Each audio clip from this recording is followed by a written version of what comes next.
Hello everyone, welcome back माय channel. तर काल मी मुक्काम केला माझ्या गावाला आणि सकाळी निघलो आहे. तर निघाल्यानंतर मला बोदेगावमध्ये अशी गर्दी लागली आणि बोदेगावमधनं मी पुढे निघाल्यानंतर मला पुढे शेवगाव हे गाव लागणार आहे. तर आता मी शेवगावच्या इथं पोचतो आहे आणि शेवगावला पोचलेलो आहे मी आता. आणि आता इथनं शेवगावची इथून आपल्याला स्ट्रेट जायचं आहे शेवगाव गावापासून. आणि जर मी छान माझी ट्रिप झाली, माझं माऊलींचं दर्शन छान झालं, त्यानंतर लोकांशी बोलून झालं माझं, आणि गावातलं वातावरण काय असतं हे मी खूप जवळनं बघितलं. आणि गावाकडची माणसं काय असतात, त्यांची माणुसकी काय असते, शहरातली माणुसकी आणि गावातली माणुसकीमध्ये खूप फरक आहे, याचा मी खूप जवळनं अनुभव घेतला. आणि एकंदरीत छान वाटलं गावाला फिरून मला. आणि तसंच मी शेवगाव पास करून आता 30 गावच्या जवळपास पोचतो आहे मी आता. आणि तसं बघितलं तर रस्त्याला थोडी गर्दी कमी होती गावाकडे, आणि काही तसं असं खूप लांब नव्हतं. आता इथे बघा, मी तुम्हाला दाखवतो बोर्डमध्ये 30 गाव, त्यानंतर मुंबई, आणि असं तिथनं मी आता ह्या बोर्डपासून पुढे गेल्यावर मला हे 30 गाव लागलेलं आहे. आणि 30 गावला मी आता पोचतो आहे. आणि ह्या चौकातनं जर तुम्ही लेफ्ट मारलं तर हा तुम्हाला पैठण रोड लागतो, आणि जर उजवीकडे वळाला तर तुम्ही पुण्याकडे येता, म्हणजे नगरच्या साईडला. आणि ह्या 30 गावापासून मी पुढं आलेलो आहे. आणि हे जे परिसर आहे हे पूर्ण 30 गावचे. आणि जर समोर तुम्ही बघत असाल ना, तर ह्याला खूप जुनी वेस म्हणायचे पूर्वी, की ते तुम्हाला गावात एंट्री करण्यासाठी असं दरवाजा बनवलेला असायचा, ह्याला वेस म्हणतात. ते मला छान वाटलं बघून ते. आणि 30 गावापासून मी पुढं आलो. आज करंजी घाटाच्या मी अलीकडं होतो, आणि आज इथला बाजार असल्यामुळं खूप ट्रॅफिक होती मला. आणि आता इथनं मी काय करणार आहे, करंजी घाट मी येताना तुम्हाला दाखवलं होतं, त्यामुळे मी इथं काय थांबणार, व्हिडिओ स्लो करत नाही आहे. तर इथनं मी थोडासा व्हिडिओ फास्ट करतो, म्हणजे जेणेकरून काय होईल की व्हिडिओ पण छोटा होईल, आणि तुम्हाला जे मी येताना दाखवलं होतं तर ते मी परत तुम्हाला दाखवत नाही आहे. आणि हा करंजी घाट असा खूप मोठा नाही आहे, छोटाच आहे, पण खूप वळणाचे रस्ते असल्यामुळं ह्या घाटामध्ये गाडी चालवायला एक मस्त वाटतं. आणि मला तसं बघितलं, ह्या गावात जाताना हा घाट खूप आवडला. छोटाच आहे पण मस्त आहे, कारण का ह्या पूर्ण पुणे टू नगर रोडला तुम्हाला मोठा रोड आहे, त्यामुळे तो सरळ रोड आहे. आणि तसं गावात नंतर तुम्ही नगरपासून भिंगारपासून आत गेल्यानंतर पण तुम्हाला काय असा रस्ता सरळच आहे. आणि ह्या पूर्ण रस्त्याच्या सरळ रस्त्यामध्ये तुम्हाला हा एक घाट जो मिळतो ना, तर इथे थोडीशी एक मजा येते, म्हणजे छान वाटतं की ह्या रस्त्यावर गाडी चालवायला. कारण का सरळ रस्ता गाडी चालवून थोडा कंटाळा पण येतो, झोप पण येते, आणि बोर होतं एकंदरीत गाडी चालवायला. पण हा असा रस्ता असल्यामुळं थोडासा घाटाचा तर छान वाटतं. आता मी करंजी घाट पास करून थोडं पुढं आलेलो आहे. आता मी थोडं पुढं गेल्यानंतर मला चांदबेबीचा महल जो आहे तो परत लागणार आहे.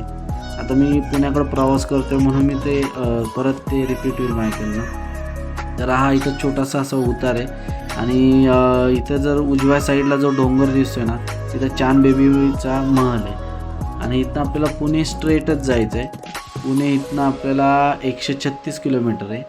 आणि आता आपल्याला इथनं परत चांदबेबी महल लागणार, त्यानंतर मग पुढे जाऊन आपल्याला भिंगारपासून नगर परत लागते. पण मला तुम्हाला एक काहीतरी ह्या रस्त्याला दाखवायचं होतं, त्यासाठी मी थोडासा व्हिडिओ स्लो केलेला आहे पुढे जाऊन. आता हा जो रोड आहे, हा एक जो नवीन रोड तयार केला आहे त्यांनी. तर इथे बघा, आता इथनं राईटला आपण पुण्याला जातो आहे, आणि लेफ्टला किंवा सरळ जो रस्ता आहे ना, तो समृद्धी महामार्गाला आपण लागतो आहे इथनं.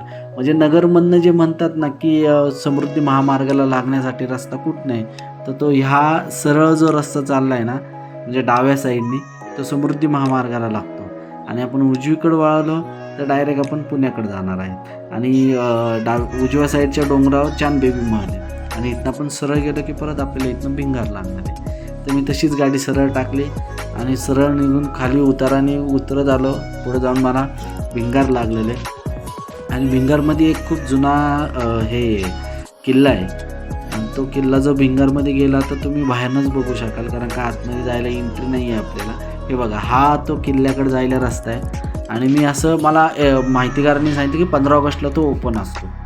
आणि तसंच मी आता भिंगारमध्ये पोहोचल्यानंतर तुम्हाला असं बघा नगरचा ब्रिज लागतो आहे, जो मी तुम्हाला सांगितलं खूप मोठा आहे, तो सोलापूरला होता. आणि इथनं आपल्याला लेफ्ट जायचं आहे आणि समोर जे आहे ना ते पोस्ट ऑफिस आहे, ही खूण लक्षात ठेवा. तर इथनं आपल्याला सरळ जायचं आहे.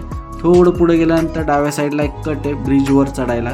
त्या ब्रिजवरनं तुम्हाला वर चढायचं आहे, म्हणजे तुम्ही नगर सिटीत न जाता डायरेक्ट बायपासहून ब्रिजवरनं तुम्ही डायरेक्ट खाली येतात. म्हणजे मी जसं आलो आहे त्या रूटला तुम्ही लागा.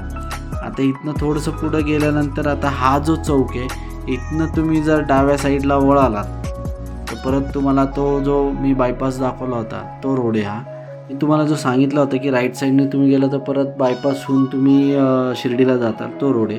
आता इथनं तसंच आपल्याला सरळ जायचं आहे, कुठेहीच वळायचं नाही आहे, सरळच रस्ता आहे आपल्याला. आणि आता इथनं आपण सरळ गेल्यानंतर आपल्याला बघा परत इथे आपल्याला एक चौक लागणार गोल नगरमध्ये. तिथनं तुम्ही जर लेफ्ट साईडला वळालात तर तो रस्ता जातो श्रीगोंद्याला. आता इथंच मला संध्याकाळ झाली होती, कारण का मी खूप थांबत आलो रस्ता स्पॉटला. आणि थोडंसं मी बाजार लागला होता तिथं मी आठवड्याचा बाजार केला. सगळ्या भाज्या, हिरव्या भाज्या जे आपल्याला मिळत नाही ते तिकडे मी घेतल्या फ्रेश. आणि तसंच पुढे निघालो. पुढे निघाल्यानंतर मी चहासाठी एक ब्रेक घेतला, कारण गाडी चालवून खूप कंटाळलो होतो. तर इथे मी ह्या हॉटेलमध्ये चहा पिला, सुंदर होता चहा. आणि चहा पिऊन मी फ्रेश झालो आणि परत गाडी चालवायला तयार झालो. इथनं मी आता पुढे निघाल्यानंतर मला आता सिटीचा एरिया लागणार आहे. आता अंधार असल्यामुळे मी तुम्हाला दाखवत नाही की डाव्या साईडला उजव्या साईडला काय आहे, तुम्ही ओळखूनच जाताल. की गर्दी लागली तर समजून जावा की आपण सिटीत पोचलेलो आहे. आणि आता इथनं थोडी गर्दी लागायला सुरुवात झाली मला, कारण हे शिरूच्या पुढं आता परत सगळं आपलं सिटीचा एरिया चालू होणार आहे. आणि इथनं मला खूप कंटाळा आला गाडी चालवायचा, म्हणजे काय हायवेला मी चालवली तर मला कंटाळा नाही आला. पण ह्या रोडला इतकी गर्दी होती पुढे जाऊन आपल्याला, तर त्या गर्दीतनं मी तरी आलो पुढे जाऊन. आणि एकंदरीत माझी ट्रिप खूप सुंदर झाली आणि मला खूप आवडली ट्रिप करून ही. आणि इथं पुढं जाऊन आता सिटीचा एरिया होता, इथं फुल गर्दी लागली मला. आता मी वाघोलीच्या इथं पोचलो आणि वाघोलीच्या इथं थोडंसं पुढं गेल्यानंतर तर मला खूप गर्दी लागली. आणि थोड्या वेळ मी थोडा ट्रॅफिकमध्ये पण अडकलो होतो थोड्या वेळासाठी. आणि ही जी लाईटिंग आहे ना ही पाहून खूप छान वाटली मला. तिरंगा आपल्या देशाचा ध्वज जो आहे त्याचे ऑरेंज व्हाईट आणि खाली ग्रीन, म्हणजे ते बघून पण छान होतं. आणि इथं मला खूप गर्दी लागली. अराऊंड माझ्या इथं एक अर्धा तास गेला. नंतर मग ती ट्रॅफिक सुटल्यानंतर मी पुढं आलो आणि थोडंसं मी पोचलो, पण ठीक आहे. आणि थोडंसं मी पुढं गेल्यानंतर थोडंसं मोकळं होतं मला.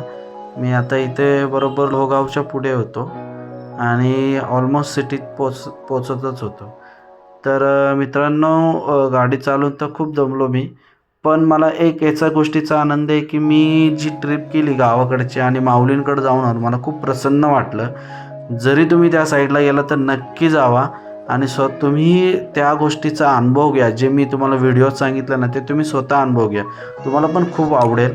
आणि लोक पण खूप छान आहेत तिथली, मला तर खूप चांगला त्यांनी रिस्पॉन्स दिला. आणि मी सगळ्यांकडे जाऊन आलो, म्हणजे मला लोक बोलवत होते घरी, मी जाऊन पण आलो त्यांच्याकडे आणि मज्जा आली. छान, म्हणजे मी खूप चांगला अनुभव घेतला त्या गोष्टीचा. मला जेव्हा पण मी त्या साईडला जाईल ना तर मी नक्की त्या माऊलींच्या गावी किंवा घरी नक्की जाईल मी. आणि तुम्ही पण त्या गोष्टीचा अनुभव घ्या, खूप छान आहे ते एकंदरीत. तर मित्रांनो, आता मी घरी पोचतच आलो होतो, तर मी आता इथंच व्हिडिओ थांबवणार आहे.